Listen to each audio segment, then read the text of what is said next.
Hi, everyone. Welcome back to the Rockin' with Marc YouTube channel. Today, we got a very special guest on the podcast. I will be interviewing YouTuber and fantastic musician, Jason Stallworth. In the interview, we'll be talking about how he got into guitar, how he started his YouTube channel, as well as his previous album releases and his current one. All right, guys, but before we get into it, please, if you haven't already, click the like button for this video, hit the notification button so you get updates when I release a new video, as well as subscribe to the channel. And of course, don't forget to keep on rocking. All right, guys, we'll be right back right after the word from sponsor, me. Are you frustrated because you can't seem to play bar chords? Do you avoid songs that have bar chords in them? Well then, my Mastering Bar Chords course is the one for you. I will show you the techniques, the drills, riffs needed in order to master and conquer bar chords once and for all. Get my bar chord course today.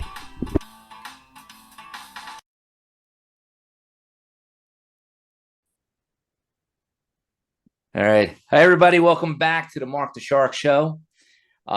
This is another recording which will also be featured on my YouTube channel for my Rocking with Marc YouTube channel, which focuses more on music and so forth. And today we got a special guest, Jason Stallworth. He has a very popular YouTube channel that I follow. I find this channel very interesting. How you doing today, Jason? Good, man. Good, Marc. Thanks for having me on, by the way, and thanks for being a subscriber, man. I appreciate that. Well, I appreciate your patience. Everybody doesn't know I had a little technical difficulty. I wanted to use my other laptop that had a better background than what I have here, but the laptop's shot, so I had to switch over. So I appreciate your patience, Jason. I know where's this part of it, man. Yeah. So I got a couple of questions for you. I just gotta put my glasses on. I'm getting old, so I can't really see that well anymore. I can't read the back of bottles. I was trying to read something today, and yes, close up. I'm like, wait a minute. I'm 48, by the way, so it's just like, what's going on? What's happening? And my wife notices I'm having to pull stuff away to read it. So yeah, that was about the age my eyes started and went with. So I have to wear prescription reading glasses. Gotcha. I'm probably there, and I just need to make the move. So try to hold it as long as possible. Anyway, so I know you got this guitar channel, and you talk about, you have courses to help people write their own music, and you have several courses like the riff course, and you're always putting out unique, I think very unique content. Most people, like, they'll do guitar lessons or they'll do gear review. Yours is more focused on helping people write their own riffs and compose their own music, which is, I guess, kind of why I find it interesting. So when you began your journey as a musician, like, when did you start playing, and what got you into guitar in general? So I picked up my first guitar way back in 1989, towards the end of the year. But what led me to that point, if I go back many years before that, I was always into music. I was recording songs off the radio, more like pop stuff, like, I'm gonna say it, like Tiffany and Madonna, but Phil Collins, Genesis, a lot of rock and roll too, but I would, back in those days, you put the tape in and you press record and play at the same time. And but it was towards the end of 1989 when I heard Metallica for the first time. And I'm like, and I went out immediately and bought the cassettes, the Injustice for All and Master of Puppets. And I was just hooked. I'm like, whoa, because I'd never heard anything like that before. So I'm like, I don't just want to listen to this stuff. I want to do it. So that was kind of the short version of how I got started. Oh, that's interesting. I actually just saw them Friday. No way, man. Yeah, I lucked out. My brother-in-law, he works for a company that actually has box seats over at the MetLife Stadium here in Jersey. Wow. So I actually got to sit in a suite. I didn't have to go out, get my own food. The beer was there, the food was there, and I had crazy, front row man. seats of the you overlook down on them. Yeah. And each screen they had 4 sides, so wherever you were, you can see them. It was a great show, man. They had Pantera there. They were there. Oh, man. Wolfgang. I missed the Wolfgang but there was so much traffic by the time I got there. I got there just a little bit before Pantera went on. Nice. So that was kind of interesting. Now, did you just follow Metallica and you said, "Oh, that's that's how you got into the guitar"? But were there any? Did you like follow the guitarist, or were you just more into the bands, or do you have like a particular favorite guitarist that you say you look at for inspiration, or is it more like a particular group? Hands down, it's Joe Satriani for guitar. The day, so I picked up an acoustic. My uncle had this acoustic. I come up from a musical background, family of just kind of like hobbyist musicians, I guess you could say. But he let me play the acoustic. He taught me how to string it up, got me a chord book. And about a month later, my parents, they saw that this was something I was really interested in. This wasn't just like, just a hobby for me. Or maybe they saw it as a hobby at the time. They knew that, okay, well, he's actually excelling in this and he loves it. He's playing all the time and getting better. So they bought me my first electric guitar. My dad connected with a local musician, guy named Ronnie Miller in Pensacola, Florida, which is my hometown. And Ronnie still plays. I think he still plays out still today. But he went to the store with us, helped us pick out the electric guitar. Of course, I had a choice between this old beat up looking guitar because my dad, we had a budget, right? So this, I don't know what it was. I think it was an Ibanez. I can't remember, but I know he was saying it was the better. But of course, I wanted the bright red one, the new one. It was called a Gremlin. So like probably not the best choice, but hey. But when we got back to his house though, after I bought the guitar, after my dad bought it for me, we got back to Ronnie's house, and he's like, "Man, I want you to hear something." He pops in Flying in the Blue Dream, and dude, just I love melodies. I love melodic pieces. So hearing those keys come in, and then hearing him come in on top of everything with the guitar later, just it he let it build, and I just love his sense of melody. So I could talk about Joe for days, but that's my guitar, my guitar hero, I guess you could say. Oh, that's interesting. Yeah. Yeah, like for me, it's like George Lynch. He's the guy. I'm actually going to see him in next month. He's doing a show at a bar near me.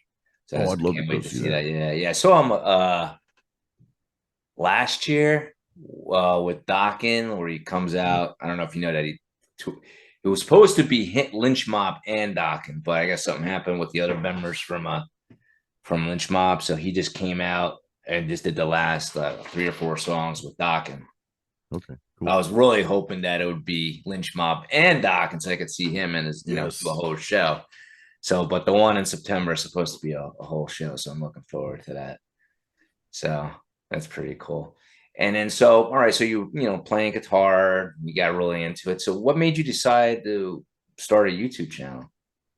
I started the YouTube channel in 2010. So, of course, I played in bands growing up throughout my life and all that. And I always wanted to be a full-time musician, but and I tell people this, I don't think it's a matter of luck. I mean, there is the time and chance aspect of things, but I also was not making decisions that supported that dream. And this is kind of what I talk about on YouTube quite often, when I talk about writing your own riffs and doing your own thing and being your own guitar player, not really chasing someone else's sound or whatever. As you're developing, it starts becoming such a huge part of you, right? You're making those decisions to move forward in a different way with it. But all that said, there's a lot of history there going back as to why I never really broke through. But in 2010, well, it's about 2 years after I met my current wife. We just moved into an apartment together, I think in 2009.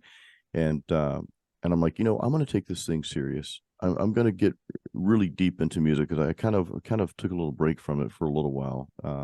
I still play, but I wasn't really like playing out anywhere. I'm like, I want to do something. I want to record an album. So around that time, of course, all these plugins were out there. Some of you probably remember Lepo, I think LEPOU, something like the Legion amp sim. It was like one of the first amp sims, and dude gave it away for free. So Wow. but all the plugins were kind of, starting to be a thing, and I got some Line 6 products and all that. And I had a home studio in our small apartment. I made the living room into like a little home studio and just started shooting videos, man. Actually, my first video was me. I just sat on the couch. Of course, no editing. You can see me get up and turn the camera on and turn it off. But Yeah. Sometimes I do that. I have like a little remote sometimes.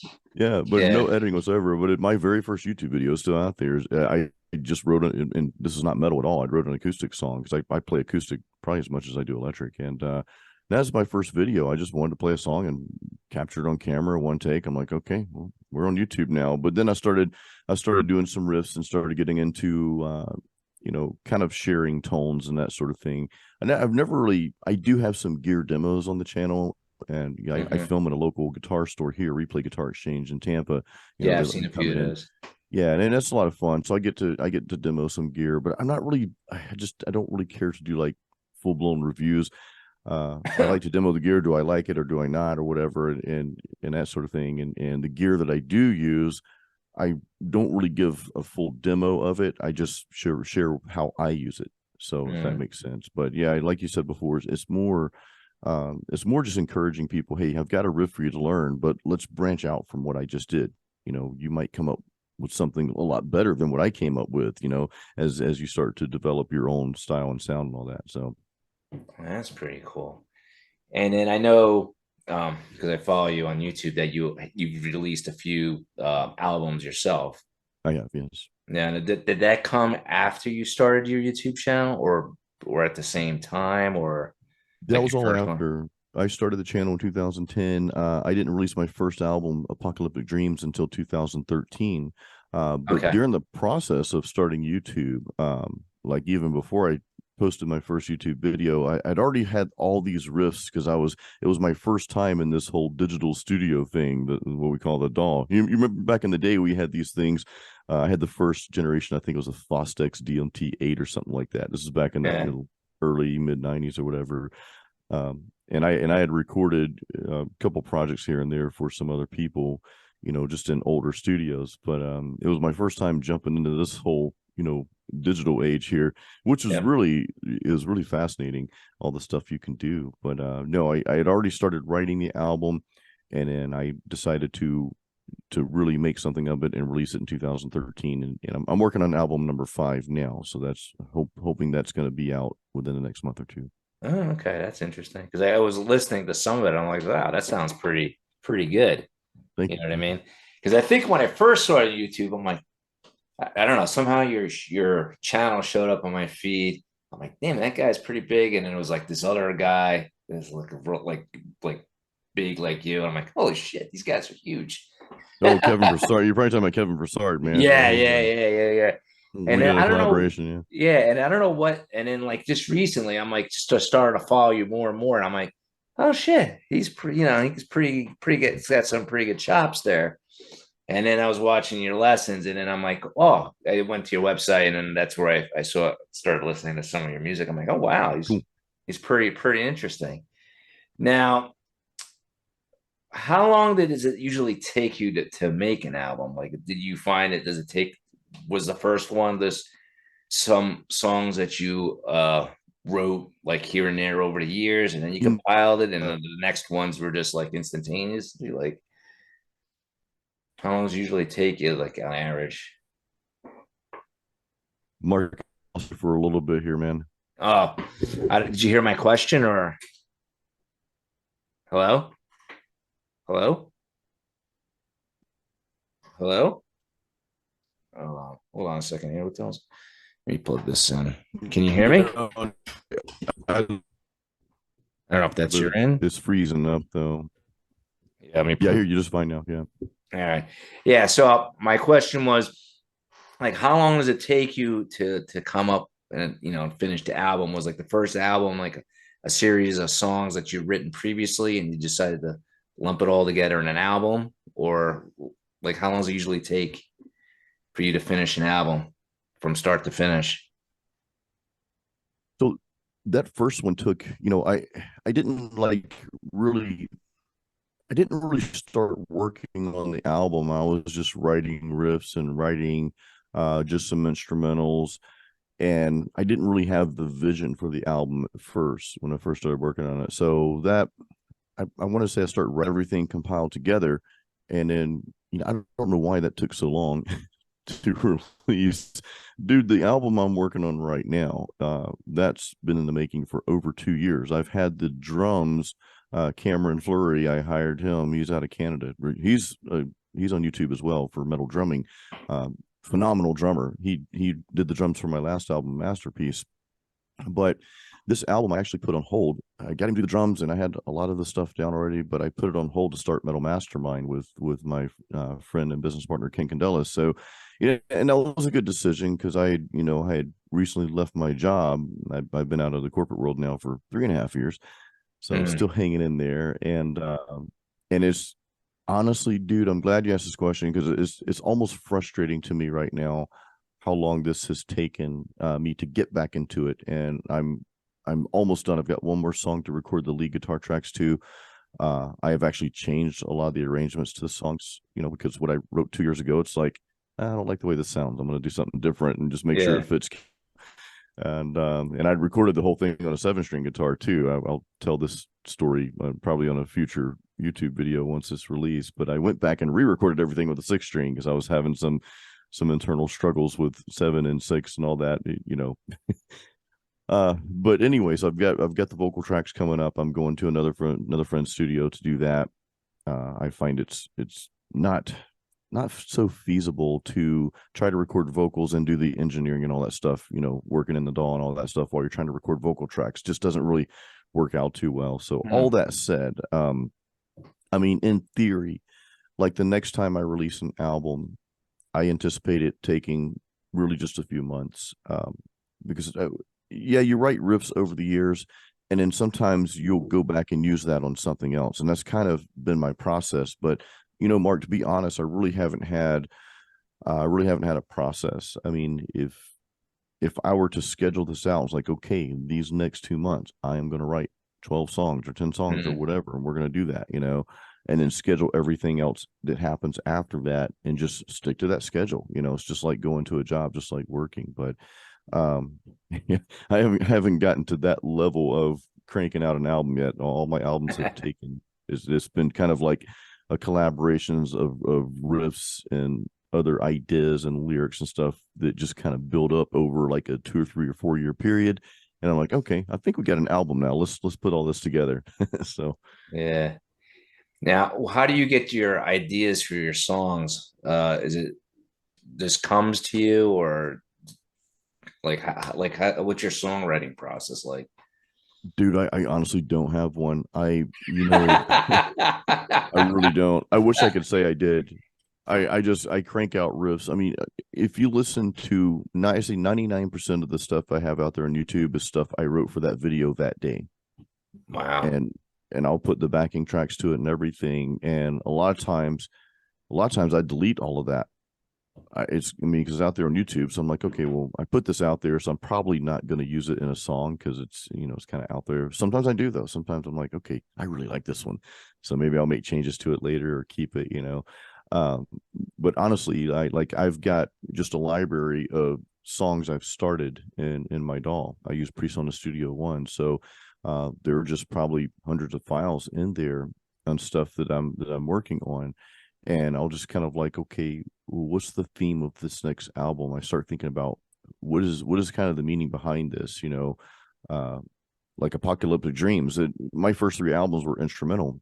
Yep. And that one was like, I wanted it to kind of be, I don't know. I was looking, I didn't want it to be 80s metal. I didn't want it to be really anything, but I guess if you had to label it, it's kind of like a Joe Satriani meets Metallica type thing, that's what other people have said. I always let the audience tell me what it is instead of me trying to tell you what it is, because they're looking at it in a different light. Sometimes we're too involved in our own process to really call it what it is. So like Masterpiece, people said that was like Megadeth meets Amon Amarth, because I had some vocals. That was my first vocal album. There's a little bit of death metal in that too. So but no, I just, I don't really have a process, and just the ideas are just kind of coming every day. It seems like, I was practicing before our podcast, just making up riffs, and those just kind of come. And then later I start, now that I'm writing more songs with vocals, I start to think really deeply about what do I want the song to be about? What kind of impact do I want that song to have? And that's kind of, so I start running through themes in my head to start writing to that, if that makes sense.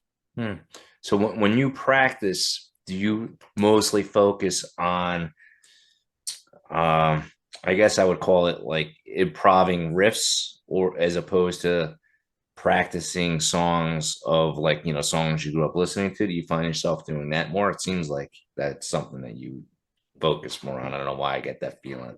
Yeah, Like, I'm like writing some people all be the like, time. oh, I want to learn a song today, like Yeah. Rat or Dokken or something. And I'll just work on that solo. And then for you, I get that feeling like you just like start improvising certain riffs and solos, and I'm like, oh, I like that idea. Is that what you tend to That's do all I more? do. That is Yeah. all I do, man. I've never, even when I first started playing guitar, I had a friend that used to get frustrated with me. He's like, can you play the whole song? I'm like, no, I only like this part, so I play that part, Uh, and I believe it or not, man, I played, I grew up playing in church as well. So, I mean, I was playing in front of people since I started playing guitar, practically 15, 16 years old. And so I, of course, had to learn the songs, but I would always, in those groups, in the bands I was in over the years, they always, even if we're playing the covers, because you're playing in church, was it's the praise and worship music, that type of thing, contemporary and more of a rock style. But I was always granted that freedom to put my own twist to it. So I would never play the song like you would hear it on CD. Uh, I would always just put my own flavor to it, and we would make parts to have a guitar solo, even though the song guitar solo, well, my version did so. So I that's just the that's the metal but guitar that's opinion. yeah, I just don't, I never really cared to learn someone else's song. It's like I want to make my own rendition of it. Now, I'll tell you this real quick. So part of what I do, in this whole thing of music, playing music for a living, is I also play live solo acoustic gigs around town in the Tampa area. So I learned those songs, but I mean, it's just me and an acoustic guitar, so you can't play all of the accompanying instruments, obviously. Mm. So and a lot of them I transpose anyway, because I play 80s covers. So I don't have the range that a lot of the guys, and of course the girls, because I'm all over the map with the 80s rock and some of the pop stuff for my cover gigs. But I transpose those and I add my own twist to it. It's not so far out there that you can't tell what the song is. Of course, I'm playing some really deep cuts from the 80s too. So, uh, Yeah. but I always put my own twist to it though. And if I go to see a band, Mark, if I go to see a cover band, I don't care to hear every single note of that song. And I don't care that they nail that. I'd rather hear their version of it. I think people can create some beautiful versions of songs when they're playing live, even if it's a cover song.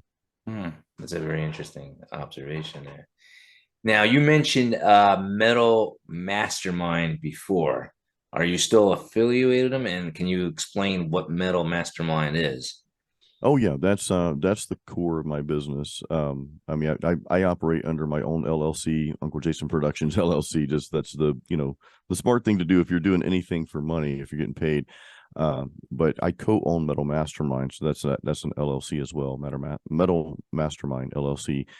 Ken and I started that. Ken Candelas, he's based out of New York, and we actually met in a marketing class. Leah McHenry, when she made her first 100K as really a no-name musician, she plays Celtic metal, but she learned how to market to a specific audience, how to find those people that would be super passionate about her style of music, and she did that. And then she just made a business out of it. So she started teaching, like most of us do. You find success in something, and you want to help others attain that success. So she actually launched a marketing course called Savvy Musician Academy, and Ken and I were her first elite students, and we're first generation elite Savvy musician students. And him and I, being metalheads, we started talking one day and was like, hey, why don't we start a YouTube channel? We ended up calling it Metal Mastermind, and dude, for like a few months, we were just going live on YouTube with no audience. We and because I would tell my Even people Joe on my Rogan did channel, that, so you're not yeah, alone. that's what we did. And as time progressed, we're just like, okay, let's do some actual videos, because I see the videos I'm doing on my channel. Um, managing multiple YouTube channels is not easy. I'll tell you that right now, but it's fun. So we started doing videos, and then I'm like, I'm getting ready to release a guitar course. I've had a lot of people on my channel ask me if I had a course, and I'm like, I don't, but that's something I started toying around with. So I was talking to Ken. I'm like, why don't we make courses for Metal Mastermind? I'll create the course, but I'll put it on the Metal Mastermind platform. All right. And Mm. let's test this theory. Let's see if this actually works. And it did. So I created another course, and then we we continue to create some courses together. We got a songwriting course, and we allow other creators to certain other creators to create. We've got a metal bass course coming out from Rich Gray, the bassist for Annihilator. So that's going to be exciting. But yeah, just kind of snowballed into this really cool thing, and this is it's what we do now.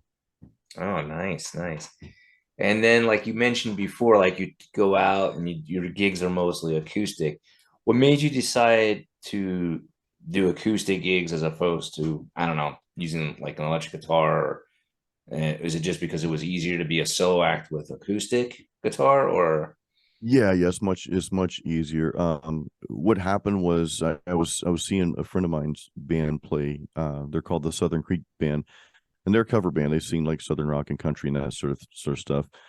It's funny. It's not even really my style of music, but I go there to support, and I'm like, I'm just I had not played live for a few years, and I'm like, I miss playing live. And my wife said, well, why don't you do these acoustic gigs? Because I'm like, I don't know if I want to get in a band or start a band at this point.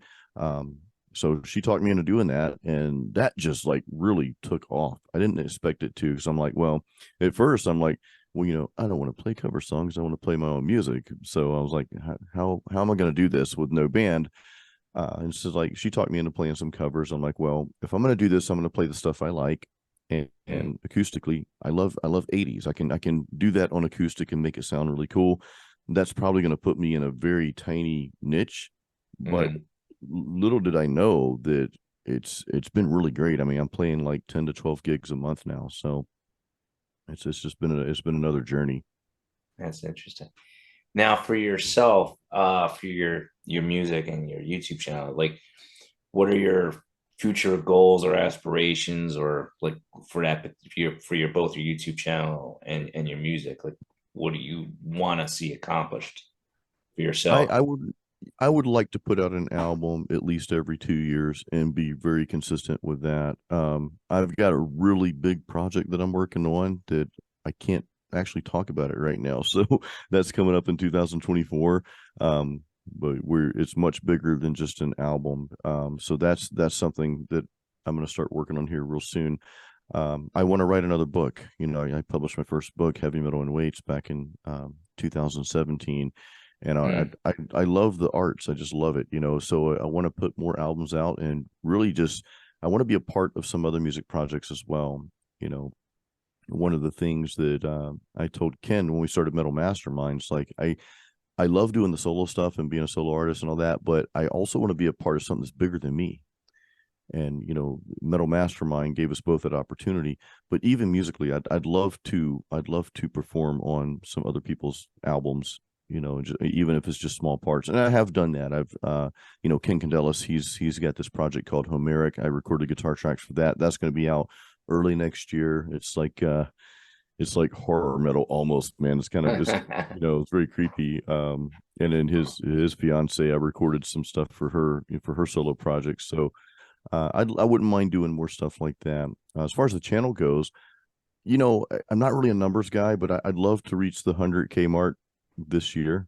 I'm at like Yeah. 73,000 now. So just looking at the stats, it doesn't look like that's going to happen, but things could change. Things can always change. Success isn't linear. That's something that I've learned, that all of a sudden something can just take off. The Metal Mastermind YouTube channel is not big by any means, but just all of a sudden we had a video that went viral because it just shot straight up. And where we were getting like between 200 and 300 subs a month, or every 28 days, as the analytics says, now we're getting over 2,000. Like, this Wow. literally just happened a couple of months ago, and Ken and I were like, what is this? So we were like, I think last month we were at 7,500 subscribers. We're going to hit 10,000 by the end of this month. Wow. So it just shot up out of nowhere. So that just, that's kind of the evidence that success is not linear. If you just continue doing what you're doing, and you're giving value, and you're putting the passion behind it, and just keep doing it, at some point, I believe you force the universe to kind of work in your favor. Now, do you Do you do like marketing for your YouTube channels, like paid marketing, or you just do it organically, or you Well, just I'm do doing every occasional social media posts or something? Oh yeah, a lot of social media posts. I have donated thousands to Facebook advertising and YouTube advertising over the years. Right now, present, I'm not running any ads at all. I'm probably going to kick off an opt-in ad for the free guide, but I was running the data on that, and I'm like, well, okay, I was paying 300-400 bucks a month in ads, and I was making X amount. So I'm like, let me test not running any ads at all and see how this pans out. Like, Mm. and it came out where the ads just didn't seem to really be helping me. So I think with advertising, though, especially with paying for Facebook ads and that sort of thing, or any platform, I do think you kind of have to go big with that to get the big return. So you really got to Mm. take that chance. And Yeah, I think it's like that for anything, I even if think it it's like a is, yeah. small business. You gotta be willing to throw money and like and be willing to like lose it. It's a gamble. It's a gamble at Yeah, first. Yeah. yeah, I definitely think that because I've done some marketing for small businesses, and I honest and some projects that I've worked on, and I'm like, Yeah. I think you just gotta like you spend X and you hope you get X back, and you gotta Yeah. expect you don't, and just pray to pray that something happens. I That's do. what I you like the should. organic route better. I mean, and like I look at the amount of email subscribers because email marketing is still, I mean, that's still the number one marketing channel. I mean, Mm, if you're advertising a product. So for Metal Mastermind, I look at the amount of email subscriptions that we're getting from people signing up, and I'm like, holy crap, we we weren't getting this many when we were running ads, but now both channels are doing really well. Um, so yeah, I'll probably revisit that at some point though, Mark, because to scale up, and we're getting to the more the business side of things, I do want to scale up at some point. So to scale up, but I think I would rather work with someone that really knows the back ends of Facebook and YouTube advertising, because that's constantly changing. yeah. And I honestly, I just don't like it. If you I'll create the content. I love creating the content, but Yeah. I'm when you get deep into the analytics and stuff like that, and I don't know, I'd rather work with someone that really knows the platforms Yeah. like the back of their hand. And I sometimes I don't know if you dealt with Google and like some of it is like very confusing the way it's laid out and you try to It understand can it. be. It's very confusing, I find. Now you said you had a full-time job. How hard was it to transition from working for the man, so to speak, to being your own man? Like what made you pull the trigger on that? Because that's not an easy decision to No, make. 2019, the beginning of 2019, I told my boss, like, I worked for a very large corporation, and I had, I wasn't like an executive or anything like that, but I had a title of that had some prestige with it. And I'd been there for like 14 years, but beginning of 2019, I'm like, if we do layoffs in our group, because companies are always doing layoffs and just shifting things around, uh, please pick me. She's like, what? Because everybody's afraid of losing their job. And of course, I could have gone to, you know, I could have gone to another department or whatever, but it didn't really have anything to do with the job. I met a lot of great people in the corporate world. Actually, I hung out with a close friend that I worked with yesterday, hanging out and having some beers at the pool. But I, the funny thing is, Mark, I wasn't even really making a lot of money from my music or my channel or anything at that time. I was probably making like 300 to 500 bucks a month, but I knew I'd Mm, get a small severance package. I liquidated everything. I liquidated everything, man, to take the leap, and that held us over for about a year. And just when that money was starting to run out, I was like, crap.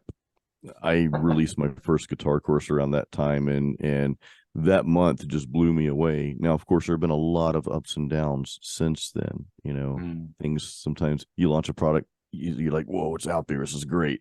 But then there's peaks and valleys. So you just learn along the way. But I'm like, I've got to put my back against the wall to make something happen. I'm tired. I can't, I don't know, I sound ungrateful because I had a great job, but I've got to make something happen. This is not how I want my life to go. I'm a mm. musician and this is what I want to do. And I've always wanted to work for myself. So I just made the leap. I just did it. Yeah, it's good. It's good. You figure it out. You know what I mean? Like you will always figure out a way. Yeah, yeah. Yeah, one guy told me some all right, guys, we're back. We Zoom kicked us out, but we're back. Yeah. Yeah, so we were talking about how you gave up working in the corporate world to pursue your, your career in music and so forth. Now, do you think YouTube helps you more as a musician to promote yourself? You know, dude, I'll just jump out and say this. It's like the thing that has has made most everything I'm doing possible, you know. Uh because YouTube, you can give a call to action. Unlike social media, I mean, you can give it a call to action, but people people watch the other platforms, Instagram, Facebook, TikTok, whatever. They're scrolling, right? They're watching those Yeah. because they're bored. Well, they go to YouTube because they're looking on how to do something. I mean, dude, I fixed my washing machine on YouTube, and I suck at Yep. fixing Yep. stuff. So anytime we want to know how to do something, learn how to do something, well, we go to YouTube. So it has really changed thing. And the funny thing is, my channel didn't really start growing until 2019. Uh, I mean, for 10 years. I'm sorry, from 2010 when I started to 2020, almost to the date. Uh, it took me that long to get 10,000 subscribers. Here we are now. What are we in 2023? I mean, just 3 years Yeah. later, I'm at 73,000. So That's what a lot of growth. happened? Yeah. What is, and remember we talked about Metal Mastermind, how that one video just took off all of a sudden. Well, I had the same thing happen on my channel before that happened. I had a video called Metal Guitar for Beginners, 6 things you must know. And like the quality of the video is not even all that great, to be honest with you, but it just goes to show you the content is what people want. Um, but that took off in 2000. I released that in 2019. I published that then, and then yeah, it just made the channel soar, man. My subscribers every year thereafter doubled. So I'm like, holy crap! So this is actually something's actually finally happening because I'd been working so hard. But I don't think I took it. Well, I know I didn't. I didn't take YouTube this serious when I first started. I was just kind of like uploading videos. I didn't really even know what to expect. I just thought it was cool to do it, and I enjoyed it. I didn't really ever expect to make an income. Now I don't live solely off YouTube income, obviously, because I always give a call to action. I'm like, hey, get my free practice guide. If you don't have that, if you've already got that, then grab one of my courses, see which course is right for you. So that call to action on those videos has led to the sales. Most of the majority, it's led to the majority. I'll step out and say 90% of the sales that I get from my guitar courses, So that's good. Yeah, it's always good. They always say they have multiple streams of income. So you got the YouTube, you got your courses, and on both your channel and Metal Mastermind. I think you have courses on your website as well, right? Not just the Metal Mastermind, I No, believe. just Metal. I put all my courses on the Metal Mastermind platform. I mean, Okay. but I link to that website. I link to that. The Oh, funny it's a thing link is, to their site. That's oh on. yeah, yeah, just link to that one. We just kind of replicated what had worked for me, for my channel, and then for the website and all that over to Metal Mastermind, which I love working with Ken. He's a lot younger than I am, but he's got that young mind, man. He can just crank stuff out really quick where it might take me days. He can crank it out like in 2 hours or whatever. So Yeah, yeah. when it comes to some of the back end stuff, so he's really good at that. He's great at that. So we complement one another in the skill sets. But yeah, I just you like you mentioned several streams of income. You must have that. I'm a firm believer in that. Uh, I'll never rely on just one source, because you never know when something could happen. And I mean, what if my YouTube channel just went down for where? What if YouTube went away? I don't think that's ever going to happen. But there's always those what ifs, though, and so I want to be prepared, and that's why I do other things as well. I blog. Blogging has been a big part of my life and big part of Oh, my I didn't income know as you well. blogged. Like Yeah. you blog for other people, or you blog to promote your stuff, or Just for me to promote my stuff. So like jasonstallworth.com, my website, I probably have like 40 or 50 blog posts on there. We've got probably the same in Metal Mastermind. but I had a fitness, well, I still have the fitness site called themuscleprogram.com. And over this course of time, and there's a very valuable lesson coming up here. While I was working the corporate job, I was also pursuing music, YouTube, and blogging for themuscleprogram.com. That site, it just never took off. It just never, it just never took off like I wanted it to. But I put so much time into that. And looking back, I should have been putting all that time into my music instead, maybe have a blog or two here or there. But I was just determined that this is going to be my full-time income, this blog, the muscle program, and then music would just be like the icing on the cake. Well, it turned out to be the opposite. So I've got over 200 blog posts on that site though. So it's wow. Now, do you don't happen to, do you have a muscle channel too? A muscle and fitness channel, or no? Program's got a YouTube as well. I haven't put it. The value I learned was that if you chase two rabbits, you won't catch any. And while I was working the corporate job, which was very demanding at times, and I'm sitting here chasing two rabbits, and even with music, I mean, it's kind of multiple rabbits, even though everything's kind of housed under music. Well, I've got YouTube, right?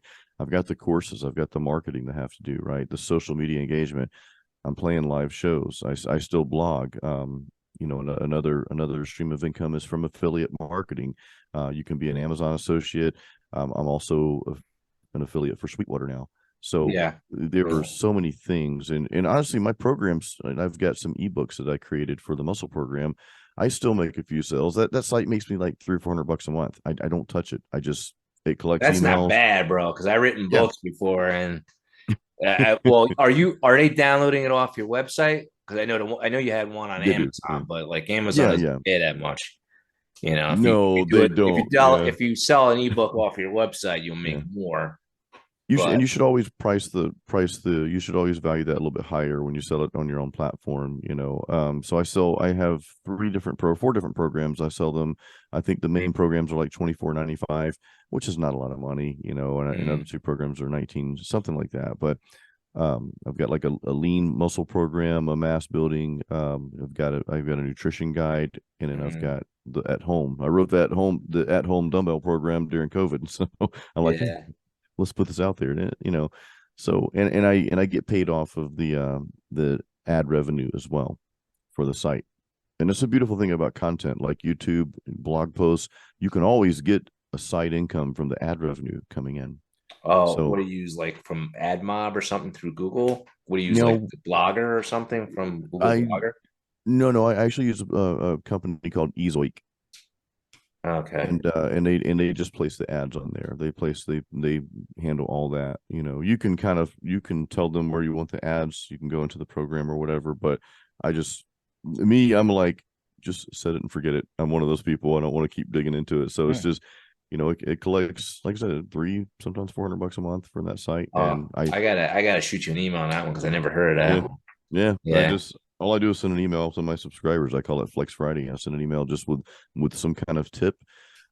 Usually something. And they put like links in your email or whatever. Yeah, I've got links to my programs, and then affiliate marketing is another good way, because I've got some supplements that I do affiliate ads for, or affiliate promoting for on the site as well. So there's the ad revenue that comes in from the muscle program, the ebook sales, and then there's the affiliate revenue that comes in. So it's but it doesn't, and that's three sources that make up that $300 to $400 a month. So it's like, I want this site to get big so I can, we can pay our bills off that.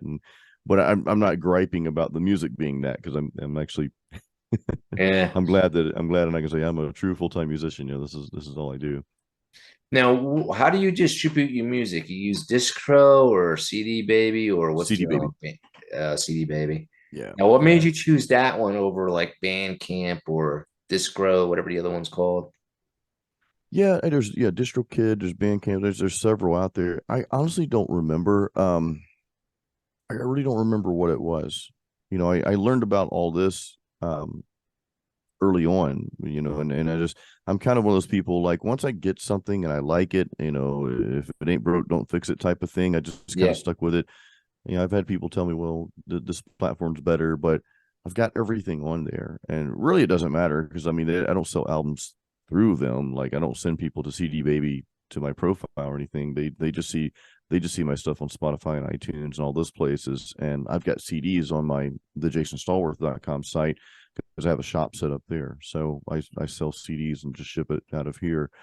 I've got some merch and all that good stuff that I use print on demand for. So there's another small stream of income too. So we're going Oh, back what to was the last multiple. one you said? Oh, just the merch. The merch for I've got Oh, t-shirts yeah, and yeah. stuff like that. There's you know. I can't remember the name. I'm kind of revealing a little bit about myself. Like I was a real estate investor. Didn't work out that well, but it was this guy. I can't remember the guy's name. He wrote like a couple of books on buying real estate with no money down, but he had this one real interesting book which is what you're pretty much following. You probably never read. I think it's actually, yeah, his name is Robert Allen. And his name of his book was called, I actually met the guy once, Multiple Streams of Income. And it was exactly what you're doing, except he was saying, you know, you got real estate, you do stocks, you do this, you do that, and then you're doing that. Yeah. I've done some affiliate marketing, but some of them, like they got that threshold and never hit that threshold or whatever and stuff like that. Because I still work a full-time job, so I don't have like the time to put all my energies towards one thing. So, but that's interesting. I always find it interesting when people actually take the leap, like yourself, and they're able to pull it off. So that's interesting. That's good. You know, Mark, I didn't want to be 80 years old or 90 years old or whatever and look back on my life and have that gut wrenching feeling like, why didn't I take the chance? Why didn't I risk it? You know? And you know, there's a handful of entrepreneurs I watch, like Gary Vaynerchuk. I like him. He talks about that. He's like, if you want to find a room full of regret, go to a nursing home and you'll hear nothing but regrets. And people wish they had taken those chances, taken those risks to live, you know, and they didn't, and now it's too late. Yeah. So, and I don't want that. I knew I could do it. I wasn't sure how. Yeah, you know? yeah. But You gotta just take like the chance. I mean, I tried it with the real estate. I did it for probably like 8 or 10 years. I had like a few properties, and certain aspects of it just like got to me, you know. And then I got other friends that started some businesses, and you know, one opened up a restaurant. I forget what the other one had, like green tea. He made his own green tea, and then he cool, made man. protein shakes and stuff. You know, he made money, but you know, at the end of the day, it was too stressful for him. So I guess you got to pick your battles, you know. Well, you learned a lot though in your experience, though. So you yeah. some Oh, of I those learned a things, lot. you know. And if you take those things that you learned, and then of course the where things went wrong, and assess that and apply that to something else, you know, then you're already ahead because you've already taken the leap. You've done it. Things didn't work out like you wanted, but you can take those lessons and things you know now into something else and launch whatever you want, you know. Yeah. And I noticed you've been doing a lot of motivational speeches lately too. Have you thought about becoming a motivational speaker? I didn't know if that was something else you were planning to do.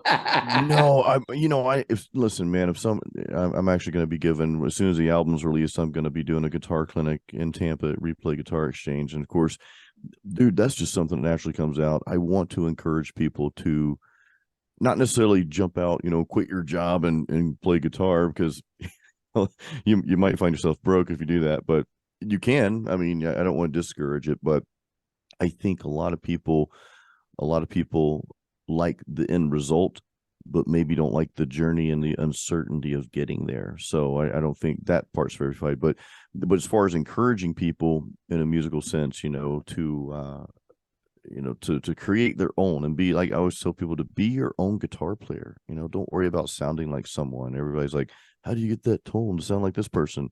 Who cares? Why dial in a tone that you like? You know what I mean? But I do want to encourage and inspire folks just to live their fullest. I believe that if people are living their fullest and they're truly happy with themselves, they're happy with their life, the world's a better place, man. You're not gonna have people doing bad things if they're happy. You know? Yeah, exactly. So and so that's just something that kind of naturally I've never really thought about of myself as a motivational speaker. I follow CJ. He was on our Metal Mastermind podcast a while back. CJ Ortiz, the Metal Motivator. He's great. That's what he does. He does marketing and that now. But no, if someone asked me to come speak somewhere, I'd be more than happy to do that, of course, because I enjoy that. I enjoy just like you and I are talking right now, doing this. That's kind of how I see myself chatting with the audience. That's how I try to do my videos. Like, hey, we're all in this room together, and just kind of jamming and chilling out. And I want to encourage folks, man. I just want to encourage people to be the best version of themselves, Yeah. I got one more question for you, and I'll let you go. With your albums that you have released, I don't know if you've done it or you thought about doing. Have you ever done a show or two or a little tour to promote your albums? Because I know some of them are instrumental. I think the last one had lyrics to it. Have you done any tours or shows to promote the album, or is that something you're thinking of doing in the future with your current album? Because I know you do acoustic solos, but have you thought about doing shows or, I don't know, making music videos? I mean, to promote it, or so all of the above. And there's kind of a two-part to that. So I did some shows with Masterpiece. They weren't really professional shows. I played at the Orpheum in Ybor City, which that place moved. And I played at another small place which isn't open anymore. I wasn't the one that closed down. Like, Jason, man, you suck. We're closing this. I'm kidding. But no, anyway, so I played those shows to backing tracks, though, which I'm not a big fan of. Like, my solo shows, I do not play to backing tracks. I will I'll loop a rhythm. Like on acoustic, I use a looper, and sometimes I'll grab the electric and solo over it or play acoustic leads. But I just felt a little funny playing to my own backing tracks. I did it anyway. I mean, people enjoyed it. I think they did. I never heard any negative feedback from it. So, but I did a couple shows like that. With this new album, and I'm not against, like, if you're a solo musician, I'm not against playing backing tracks. Like, you're playing your own music, so you've got your rhythm and you're just going to solo over that live. That's perfectly fine. That's, because I would definitely do that again. But it was kind of weird singing and playing, I don't know, just didn't, it's much better with a band if you're going to play music that's intended for a band. Instrumental is a little bit different, but I am going to work with some musicians here in Tampa. I'm hoping to get Ed Aborn from Siren. He's the drummer for Siren. Get a bass player and maybe another guitarist. I'm probably going to lose money on this, but you always collect on the back end. You get this for the promotion, play a couple shows like that, and hope to gain some more fans that way. So maybe you can form your own Jason Stallworth band. I thought of that. Stallworth Experience. I've got another I've got another strategy, man. So this album that I'm working, that I'm almost done with, I can actually play all these songs. I can play an acoustic version of them, and I'm thinking about because there's 7 vocal songs and 3 instrumentals on the album. So I'm thinking about coming out with an EP of an acoustic version of some of these songs, and I can go play those at my live solo gigs too. Do you ever hand out your like, you got, I don't know if you have your music on CDs. I'm assuming you do. This CD does that. Do you hand them out at your shows at all that you do? It's real stupid that I haven't, but I haven't, and it's something I need to do. I'm kind of when you do it acoustically, you could do that. That would probably work out real well. Oh, it worked out really good. Well, you'd be surprised, like, because I play 80s, right? So I'll get into some of the hair bands, and then I do a cover of Wasted Years by Iron Maiden, and I'll loop the acoustic rhythm that I'm playing. Of course, I play that in a completely different key, transpose, because I don't have Bruce Dickinson's voice, and I'll pick up the electric and solo over it. So I'm so surprised on the attention that gets at some of the shows. So I think those people really would buy my albums. I mean, I'm sure they would. I don't carry. The only album I've got on CD was Masterpiece, and I've got that. Actually, I got a still pile of them right here, but I wish I could send this to you virtually, man. But I've got that on CD. But there's some that's more. I don't want to say it's a death metal album, but I do have the death metal vocals on there, and that was sort of an experimental thing with me. I mean, I'm not ashamed of the album by any means. I like it. I'm proud of it, but I was just kind of, I guess, reluctant to take that, you know, to the shows, and I really shouldn't be, to be honest. I'm glad you brought this up. I really shouldn't be. I mean, it's my music, you know. If people like it, they like it. Great. If they don't, that's fine too. I always say at my shows, and by the way, guys, if you like heavy metal, Google my name, I pop up. If you don't like heavy metal, don't bother. So I'll put it out there. So, and I've gained followers that way too. So I should set up. I'm kind of stupid for not doing this, Mark. I should set up like a little display booth or something, man. Yeah, I'm going to start doing that. I'm going to start doing that. Yeah, great, man. Well, it was great having you on the show. Everybody who's watching this video or listening to it on my podcast, on Spotify and iTunes or whatever, I'll have links to Jason's website, his YouTube channel, and a quick plug. Check the description of the video for my stuff. I got my own instructional course and a link to the books that me and my daughter written, some fictional books, including the Kabbalah Saga Begins, Marcus the Vampire, my daughter's Invisible Girl series. Check it out. And it was great having you on the show, Jason. Continue to do the good work. I find your channel quite motivating.